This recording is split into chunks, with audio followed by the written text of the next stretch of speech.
किसी गांव में एक गरीब ब्राह्मण रहता था। ब्राह्मण गरीब होते हुए भी सच्चा और ईमानदार था।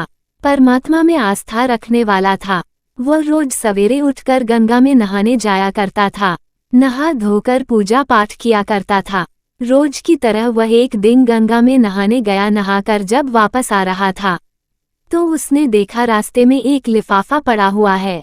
उसने लिफाफा उठा लिया। लिफाफे को खोलकर देखा तो वह ब्राह्मण हक्का बक्का रह गया। लिफाफे में काफी सारे नोट थे। रास्ते में नोटों को गिनना ठीक न समझकर उसने लिफाफा बंद कर दिया और घर की तरफ चल दिया। घर जाकर उसने पूजा पाठ करके लिफाफे को खोला। नोट गिनने पर पता चला कि लिफाफे में पूरे 20,000 रुपए थे। पहले तो ब्राह्मण ने सोचा कि भगवान ने उसकी सुन ली है, उसे माला माल कर दिया है। ब्राह्मण की खुशी ज्यादा देर रुक नहीं सकी। अगले ही पल उसके दिमाग में आया कि हो सकता है ये पैसे मेरे जैसे किसी गरीब के गिरे हों। शायद किसी ने अपनी बेटी की शादी के लिए जोड़ कर रखे हों। उसकी आत्मा ने आवाज दी कि वह इन पैसों को ग्राम प्रधान को दे आए। वह उठा और ग्राम प्रधान के घर की तरफ को चल दिया। अभी वह ग्राम प्रधान के आंगन में ही गया था, उसे लगा कोई गरीब आदमी पहले से ही ग्राम प्रधान के घर आया हुआ है। वह भी उनके पास पहुंच गया।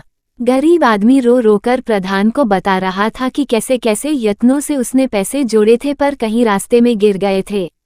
सारी कहानी सुनने पर गरीब ब्राह्मण ने जेब से पैसे निकले और उस गरीब आदमी को देते हुए कहा कि मुझे ये पैसे रास्ते में मिले हैं।